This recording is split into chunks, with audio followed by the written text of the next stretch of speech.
Dobrý den, já vás vítám u podcastu Fertility. Mé jméno je Tereza Agáta Jičínská a dnes tady vítám 3 skvělé hosty. Kateřinu Veselou, Medical Director kliniky Repromeda. Ahoj. Ahoj, dobrý den. Rosťu Navrátila, vedoucího molekulárně genetické laboratoře kliniky Repromeda. Ahoj. Ahoj. A Davida Kubíčka, ředitele genetické laboratoře kliniky Repromeda. Ahoj. Ahoj. Dnešním tématem bude prekoncepční genetické testování. Takové testování umožňuje testování skrytých genetických vad a párování genetické kompatibility partnerů. Katko, je to medicína, nebo je to prevence, nebo už je to nějaký lifestyle trend? Je to všechno.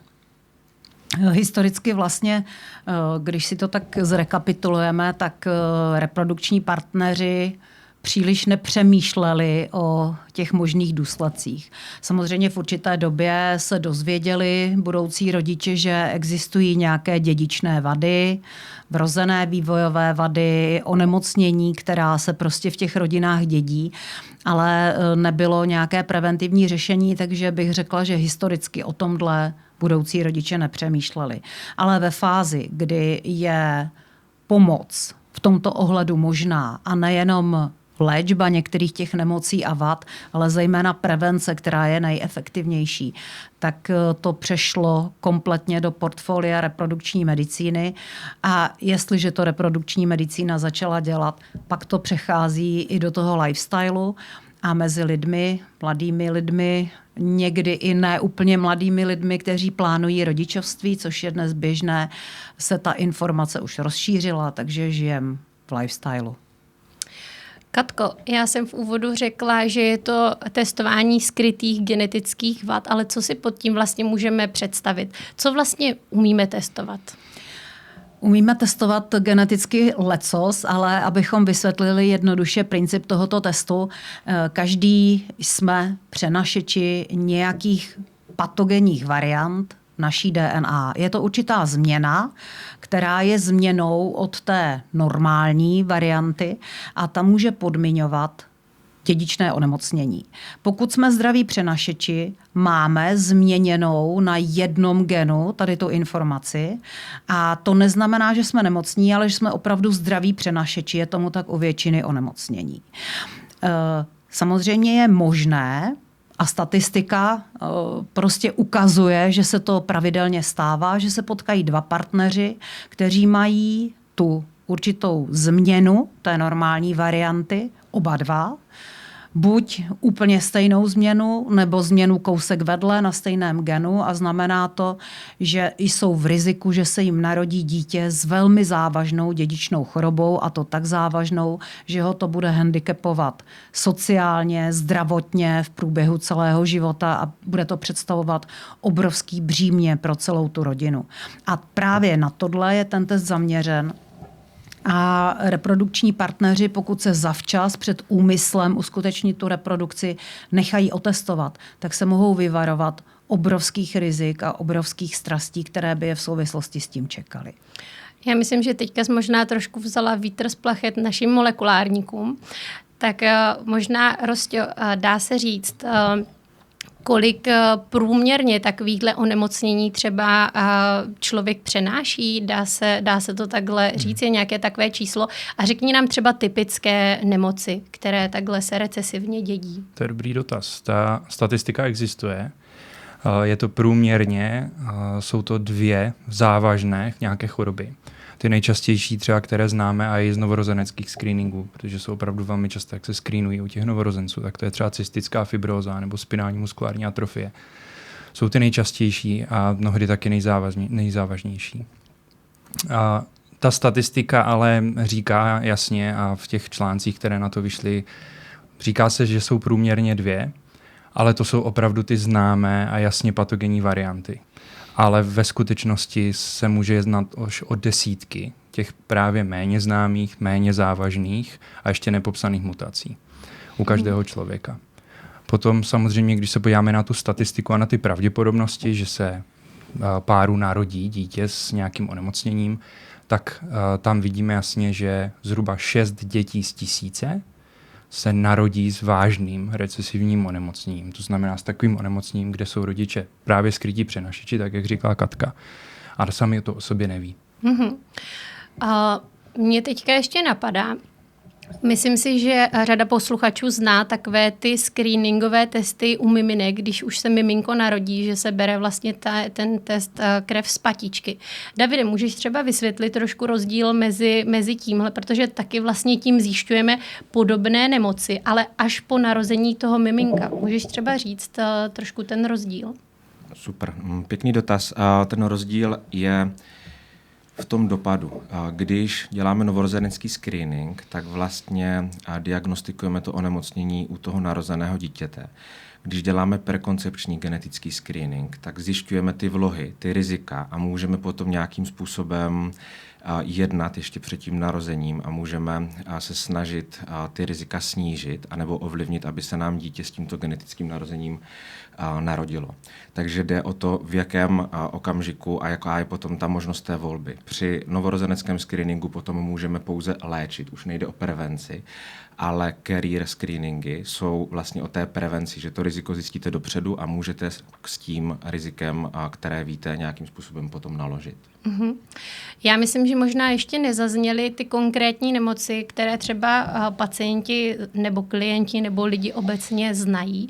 Můžeš třeba nějaké 2, 3, 4, 5, kolik takových jako závažných známých řekneš? Ty nejčastější jsou třeba cystická fibróza, spinální muskulární atrofie, nesyndromová hluchota. Dobrý možná u nich říct, že ta četnost toho, že budete toto onemocnění přenášet, je přibližně 1:30. To znamená, že když si představíte vaše dítě nebo sebe, že sedíte v jedné třídě, tak statisticky jeden člověk v té třídě bude mít mutaci pro gen v cystické fibróze, jeden bude mít statisticky mutaci pro spinální muskulární atrofii. A pak jde o to, jestli tady tento jedinec, toto dítě, co sedí v té třídě, začne chodit a mít reprodukčního partnera třeba z té druhé třídy, který zase jako jeden z 30 má tu mutaci pro cystickou fibrózu. A pokud ano, tak to jsou ti dva partneři, kteří jsou v riziku. To je jenom proto, aby se dalo představit, jaký je to riziko populačně. By si člověk řekl, že je lepší si vybrat z té stejné třídy, ale takhle to nefunguje. Máme asi ty stejné myšlenky, no samozřejmě ta nabídka partnerů v průběhu života je obrovská, nejedná se jenom o nabídku 30, 60, ale je to úplně jinak, takže tam samozřejmě tato naše statistika malých čísel neplatí. Katko, a kdy za tebe je vlastně nejlepší si tady to prekoncepční testování udělat? Kdy ho vlastně podstoupit? Protože k nám na kliniku chodí pacienti, kterým už se třeba nedaří, mají za sebou nějaký nezdar, v tu chvíli se testují, ale je tohle ten správný moment, kdy vlastně k tomu testování má dojít? No tak ta moje myšlenka v mé hlavě a řekla bych, že určitě i v hlavách tady kluků, se kterými to dlouhodobě řešíme, je úplně jiná. Ta myšlenka je taková, že by se měli testovat všichni novorozenci a následně těch dat použít už k tomu prekoncepčnímu screeningu, protože z těch dat o testovaných novorozenců pak může medicína v průběhu života toho člověka čerpat neuvěřitelně mnoho dat a údajů. Může tam čerpat farmakogenetické údaje, to znamená nějaké informace o tom, jak bude ten člověk reagovat na který lék, jestli je potřeba ten lék dávkovat málo nebo naopak hodně, který z těch možných léků na danou chorobu vlastně vybrat, jak ten jedinec ty léky bude metabolizovat. Pak nám to ukazuje nejenom ty, jak se říká, skryté, čili recesivní vady genetické, ale ukazuje nám to i ty dominantní choroby, které se neprojevují v dětství, ale třeba až s průběhem života mají ten pozdní nástup. Tam se dá čerpat neuvěřitelná spousta dat a údajů. No a samozřejmě ta data by s tím člověkem postupovala až k myšlence na tu reprodukci a tam by si mohli tak jako je to v Izraeli, že si většinou ti partneři, kteří uvažují o tom společném životě, ukážou to testování, které se v Izraeli provádí. Jakože jdu na první rande a ukážu si, jestli jsem verified carrier. Ano, je to skoro tak. Oni tak ještě než se zamilují úplně, tak si to jako ukážou, aby potom se mohli jako tak bez toho většího traumatu zase jako rozejít. Je to velice jako zajímavé, můžeme se k tomu později vrátit, ale abych držela tu linku toho, co jsem začala, tak zkrátka ta představa je taková, že dokud nebudou testováni všichni novorozenci plošně, nikoliv jenom na ty vybrané choroby, tak by se měli testovat partneři před reprodukcí. To znamená, jako klidně po dosažení dospělosti. Mohu se testovat, pokud je mi 18 let, protože vlastně zodpovídám sama za sebe, mohu se rozhodnout, mohu podepsat informovaný souhlas, čili od 18 let dál je ideální doba. No a mělo by to být nejpozději v té fázi, než ta žena otěhotní. A pak to dává smysl. A počkej, já mám teďka spoustu otázek, ale já si myslím, že je strašně důležitý, aby zaznělo to, ty jsi totiž řekla, že aby se třeba pak mohli rozejít. Já myslím, že je důležitý jako říct to, že vlastně se rozcházet jako nemusí. Nebo no tak v Izraeli možná v Izraeli, vlastně největším genetikem v Izraeli je rabín, protože zejména u té ortodoxní populace tak chodí ti partneři ukázat ten test rabínovi a rabín velmi dobře ví, jaké jsou ty typické choroby té židovské populace, ať aškenaské nebo sefardské. A on jim řekne, protože se testuje nějaký výběr těch chorob, že to nebude úplně v pořádku, ale my se nemusíme tady rozcházet a to je docela důležitý vzkaz pro mladé lidi. Je od toho pomoc. To znamená, pokud my zavčas identifikujeme 2 přenašeče takového onemocnění, tak mohou navštívit specializované pracoviště, kde se bude postupovat způsobem, který se nazývá preimplantační genetické testování embryí. A tak by nám třeba kolegové mohli zase kousíček dál vysvětlit, jak se to dělá. Já jestli můžu jenom takový malý komentář k tomu, co říkala Katko a jak narážela právě na tu židovskou populaci, tak ono v tom careeru je to prostě strašně zajímavá věc, protože ten career jako takový, nebo jak tomu říkáme prekoncepční screenování recesivních chorob, tak ono to začalo už v 70. letech v Americe, právě u židovské populace, protože Židi jsou hodně specifičtí v tom, že nesou nějaké konkrétní genetické mutace, jako je právě třeba Tay-Sachsova choroba. A tam to začalo, to screenování té populace ještě dávno předtím, než vůbec vznikly genetické testy, protože některé ty nemoci jdou detekovat z krve.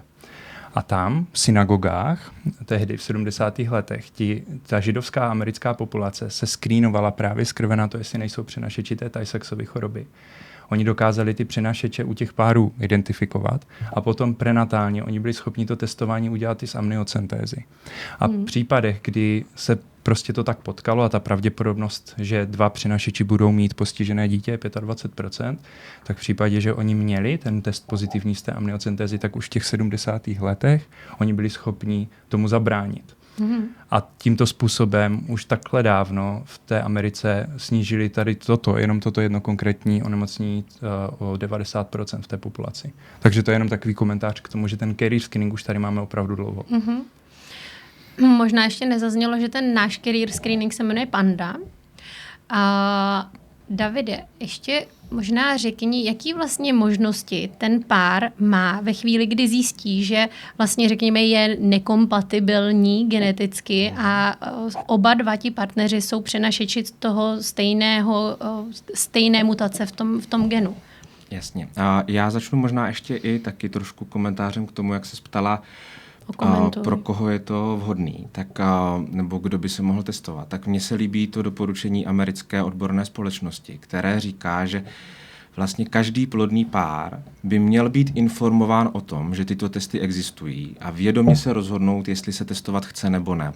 Že nejde o to, že každý se musí nutně testovat, ale to, co vlastně, proč i my tady dneska jsme, je jako rozšířit to povědomí, že ty genetické onemocnění tady jsou, že my je přenášíme. A aby to možná někdo v té mladší jako generaci dneska zaslechl a jednou si vzpomněl, ano, to riziko tady je a vyvstalo mu to, jo, já se můžu nechat otestovat. A je to na něm, aby to rozhodnutí samozřejmě svobodně udělal. Takže mně by se líbilo, aby to co nejvíc lidí vědělo a svobodně se rozhodnulo. A potom teda ta druhá část, a na kterou se teďka ptala, když budou ti 2 partneři v riziku, tak principiálně si umím představit 3 řešení. A chci to teda zjistit, jdeme s partnerem se otestovat, jsme v riziku, 25% většinou, a nebudeme to řešit a máme 25% šanci toho, že se nám narodí dítě s nějakým genetickým onemocněním. Pak je otázka, proč jsem se teda nechal testovat a jako vyzkouším to. Druhý řešení, který se nabízí, je zjistím, že jsem v 25% riziku a řeknu si, ta šance je ještě relativně malá, já to zkusím přirozeně a budu to řešit prenatálně. To znamená, v okamžiku, kdy otěhotním, tak se vystavím tomu, že nechám otestovat ten plod v těhotenství a podstupuju to riziko, že pokud mi vyjde to 25% riziko a to dítě bude s tím onemocněním, že se budu muset aktivně rozhodnout, jestli chci nebo nechci podstoupit třeba potrat. A to třetí řešení je to řešení, kdy nemusím podstupovat tady toto dilema. Pokud jsem v riziku, tak můžu navštívit IVF kliniku, která dokáže vyšetřit ta embrya, tomu říkáme preimplantační genetické testování, a dokáže vybrat embryo bez té genetické zátěže a potom nemusím řešit vůbec ty starosti, jestli bude ten pár těhotný s dítětem nebo plodem, prostě, které bude mít to onemocnění. Mm-hmm. A my pořád mluvíme o tom, že teda testujeme přenašečství nějakých onemocnění, ale pro klienty, kteří vlastně se snaží o miminko tou cestou IVF, je tam i nějaká vlastně informace pro ně? Je to tak, že můžu nějakým způsobem ovlivnit potom tu IVF léčbu nebo na základě tohohle testování můžu třeba uspůsobit hormonální stimulaci nebo je tam nějaká takováhle další informace, která z toho plyne? Rostě? Ano, je to tak. Ono vlastně tím, jak to teďka ta situace je s těma carrier screeningama obecně v České republice nebo v Evropě, hodně je to v rukou právě laboratoří, které dělají reprodukční genetiku, nejenom tedy carrier screeningy, ale třeba i to preimplantační genetické testování a tak dále. Takže ono to jde úzce ruku v ruce právě i s tou IVF léčbou jako takovou. A samozřejmě jsou nějaké genetické varianty, které můžou ovlivnit třeba bezpečnost té IVF léčby, případně nastavení nějak té IVF léčby, jako je třeba ta hormonální stimulace. Mm-hmm. Takže my třeba u nás konkrétně v laboratoři máme součástí toho testu i takové varianty, které třeba nám pomůžou lépe nastavit tu hormonální stimulaci, aby pacientka nebyla takzvaně přestimulovaná nebo podstimulovaná. A nebo případně jsou tam varianty, které můžou představovat nějaké riziko v průběhu té léčby, protože přece jenom je to nějaký zákrok, je tam nějaké uspávání, je tam nějaká ta hormonální stimulace, všechno to jsou nějaké rizika a samozřejmě máme potom mutace, které můžou způsobit třeba trombózu, jsou trombofilní stavy. Mm-hmm. A to jsou přesně varianty, které my v těch testech můžeme u těch lidí, kteří jdou na to IVF v rámci toho testu screenovat. Není to něco, co by bylo nezbytné pro lidi, kteří jdou takzvaně z ulice a nejdou primárně za tou IVF léčbou a chcou se screenovat jenom proto, aby zamezili tomu narození toho potomka s tím recesivním onemocněním. Pro ně to typicky není. V případě ale, kdy u nich to riziko nalezneme a oni se rozhodnou pro to vyřešení tím způsobem, jak říkal David, že půjdou do toho PGT, tak v tu chvíli už tam máme varianty, které jim pomůžou v té IVF léčbě. To jsi zmínil nějaké takové specifické části toho testu pro ženy. Je tam něco třeba takového ještě speciálního pro muže? Ano, u těch mužů ono je to trošku vychází z toho, že my chlapi to máme trošku jednodušší v životě. Takže i v tom IVF to máme trošku jednodušší, celý ten proces. Že se třeba nemusíte stimulovat. My se nemusíme stimulovat a i ten odběr toho materiálu je pro nás trošku jednodušší příjemnější. A rychlejší. Stimulovat se musíte, ale ne hormonálně, že? A je to tak, takže ono z toho vlastně vychází i to, že tam těch variant, které by nějakým způsobem ovlivňovaly ten mužský faktor v té léčbě, tak moc není. Ale naopak my zase máme varianty, které můžou třeba přímo způsobovat poruchy plodnosti u těch lidí. A to i u mužů, i u žen. A u těch mužů je to právě třeba nějaké delece na těch pohlavních chromozomech a tak dále. Já občas, když se tak snažím jako mým kamarádkám v reprodukčním věku říct, hele, přijďte jako na pandu, přijďte se otestovat, tak mě třeba spoustu lidí řekne, hele, co nevím, to se nestane. Jo, to já úplně miluju. A Davide, z tvýho pohledu, můžou některé ty výsledky být pro ty lidi spíš jako víc stresující než užitečné, nebo z tvýho pohledu je to jako vlastně jenom užitečné bez nějakých dalších jako stresujících faktorů k tomu? Co vlastně jako mám těm lidem říct, když řeknou, hele, co nevím, to se nestane? Jasně, to hrozně záleží na povaze toho člověka. Umím si představit, že někteří lidi to zvládnou úplně bez problému, pro některé lidi to může být sebenaplňující se proroctví, i když v tomto případě tady se nebavíme o nějakých jako late onset onemocněních, ale to, co se tady nabízí jako odpovědět, je důležitá je vždycky ta konzultace. Konzultace s klinickým genetikem, který ten pár provede, vysvětlí ta rizika, vysvětlí, co to znamená. Když člověk je přenášeč, tak to nutně není právě nějaké sebenaplňující se proroctví. Jak tady bylo řečeno, my všichni, nebo většina z nás jsme přenášeči pro nějaké onemocnění, ale to neznamená, že to onemocnění máme nebo že se u nás projeví. Toto je potřeba těm lidem vysvětlit, musí to dobře pochopit a jde opravdu o to snížit to riziko narození dítěte s genetickým onemocněním. Prostě hezky řekl 6 dětí z 1000, 3 až 5% dětí se rodí s vrozenou vývojovou vadou. Část toho právě se snažíme snížit to riziko tady těmito genetickými testy. Přibližně 1% to jsou nějaké genetické vrozené vady a to je to, o čem se tady dneska bavíme, snížit to riziko a když se to dobře vysvětlí, tak si myslím, že to je spíš přínosný pro ty pacienty. Já myslím, že tam je strašně důležitá ta sociální stránka věci, která se pojí s tím mít v rodině to velmi těžce postižené dítě a že si řada mladých párů vůbec neumí představit, co by je v tom případě čekalo. Je to opravdu pro ty rodiny martyrium, pokud je to dítě těžce nemocné a ty rodiny musí velmi významně ustoupit ze svých původních plánů, z naplnění těch cílů, těch osobních cílů obou dvou těch partnerů nebo manželů, z cílů těch, které si pro tu rodinu stanovili, z možných zálib, cestování, sportovních aktivit a tak dále. A i ekonomicky ta rodina poměrně dost často strádá a řadě těch rodin pomáhají neziskové organizace, aby vůbec měli zajištěný nějaký slušný standard životní, často tomu tak není. A i toto je potřeba těm párům vysvětlovat. Jedná se pochopitelně o velmi časté pobyty u lékaře, v nemocnici, dlouhodobé hospitalizace. Matka většinou s tím dítětem je hospitalizovaná, to znamená nemůže pracovat.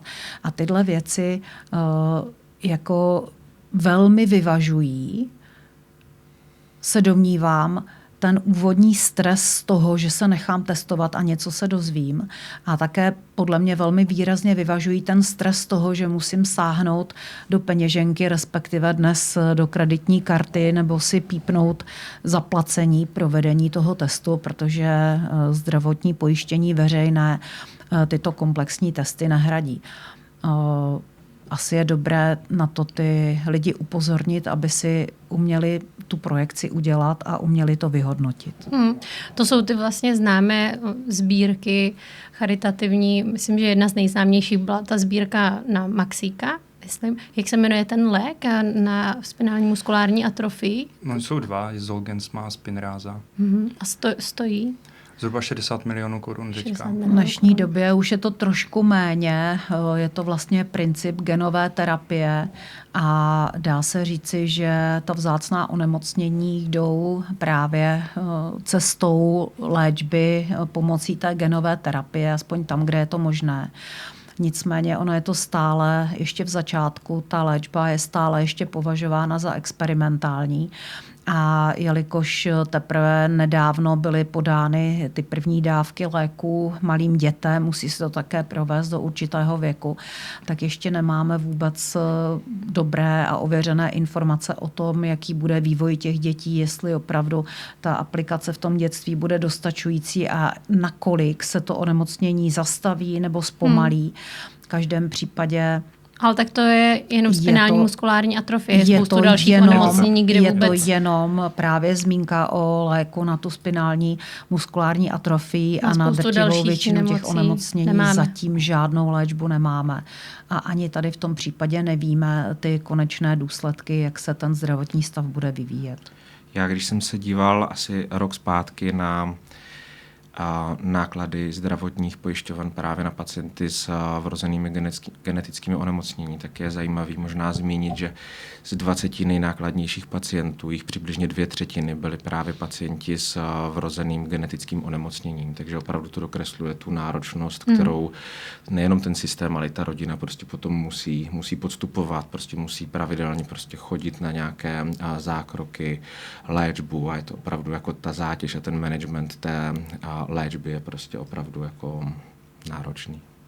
A jenom ještě k té genové terapii, právě třeba u té spinální muskulární atrofie. Toto je třeba v České republice unikátní situace v tom, že my máme celkem na úrovni to naše zdravotní pojištění a hodně věcí máme hrazených a tady tato velmi drahá genová terapie je hrazená a může za to právě případ malého Maxíka, protože až potom se začala tady tato léčba hradit u těch pacientů. To ale neznamená, že to tak bude navždy a že to tak bude pro všechny. Ta situace si s tím zdravotním pojištěním se vždycky mění v průběhu času. Je to opravdu hodně nákladná záležitost, takže spoléhat se na to, že se u nás takzvaně stát postará a že tam ta finanční stránka, že ji nebudeme muset tolik řešit, tak ta se může velmi, velmi rychle změnit a jak si správně řekla, je to jedno onemocnění z mnoha. A ta spinální muskulární atrofie, ano, je to jedno z těch častějších, ale když se podíváme na ty ostatní, tak je vlastně mnohem větší pravděpodobnost, že se narodí dítě s něčím jiným, než zrovna s tou spinální muskulární atrofií, jako je například ta cystická fibróza, která je taky velmi nákladná, když se teda bavíme, mimo to, že pomineme to, že je to opravdu ošklivé onemocnění a závažné, ale ty děti už se dnes daří léčit velmi dobře, ale taky to stojí nejenom ten systém, hodně peněz, je to zhruba 400 až 500 tisíc korun ročně, jenom ty pojišťovny, kolik stojí vlastně léčba dítěte s cystickou fibrózou. Ale samozřejmě tam i jsou nějaké náklady pro ty rodiče a pro ty pacienty. Tak já myslím, že my 4 se tady shodneme určitě na tom, že je lepší do toho jít preventivně a nechat se preventivně otestovat a zjistit, jestli jsem teda verified carrier, když to znova použiju. Ale když jsme už u těch cenovek, můžeme si říct, jestli vlastně to prekoncepční genetické testování je nějak částečně hrazeno pojišťovnami, přispívají na ně, nebo nikoliv. Katko. Na čistý screening jako takový pojišťovna nepřispívá, ale jsou zde odborná doporučení společnosti lékařské genetiky, která doporučují vyšetřovat přenašečství a vylučovat přenašečství těch 3 nejčastějších chorob a tam nějakým způsobem ta úhrada může existovat. Řekla bych, že je to velmi komplexní a složitá otázka, které se právě i na úrovni profesního sdružení a odborných společností, jak společnosti lékařské genetiky, tak vlastně i sekce asistované reprodukce chceme v budoucnu výrazně věnovat. Ocitáme se v demograficky nevýhodné pozici, kdy extrémně narůstá počet seniorů v České republice a v okolních zemích a klesá počet narozených dětí. Ono to vyžaduje nějakou redistribuci těch finančních prostředků v tom zdravotním systému a pochopitelně seniori péči potřebují jednou, budeme v tom věku všichni a je samozřejmé, že je to nutné, ale my nesmíme zapomínat na investice do mladé generace, do rodin, které jsou perspektivní pro to, aby přivedli na svět a vychovali další mladé lidi, další pojištěnce, další daňové poplatníky, protože tím narušením toho poměru se nám narušuje mikro i makroekonomika v té zemi. Vlastně dochází tam k jiným preferencím spotřebitelským v takové společnosti a všechno to jde úplně špatným směrem. Takže já jsem jednoznačně a my všichni asi, co tady sedíme, jsme jednoznačně za podporu mladých lidí, mladých rodin, za prekoncepční testování a za zkvalitnění péče v oblasti té reprodukční medicíny. Já možná jenom doplním z toho, co vím, že některé pojišťovny občas na to přispívají. Dělají třeba i takové akce, kdy je tam nějaká spoluúčast zdravotní pojišťovny. Pokud se budeme bavit o cenovce, tak můžeme asi obecně říct, že ta prekoncepční testování se pohybují v nějakých vyšších jednotkách tisíců, případně nižších 10 tisících. Odsouhlasíte to všichni takhle? Asi ano. A Davide, za tebe možná ještě závěrečné zhodnocení. Mělo by se prekoncepční testování vnímat jako nějaká nová norma z tvýho pohledu? Za mě by se o něm hlavně mělo vědět. Lidi by měli vědět, že mají tu možnost se otestovat a pak tím pádem ano, může to být jako nová norma toho přistoupit nějakým způsobem zodpovědně k té prevenci a nějakým způsobem snižovat rizika jako pro další generaci. Takže v tomto pohledu to může být nějaká nová norma. Dobře. Děkuji vám moc krát za příjemné povídání o tématu prekoncepční genetické testování. Vám děkujeme moc krát za poslech a budeme se těšit zase příště s nějakým novým tématem. Ahoj. Ahoj, díky. Ahoj.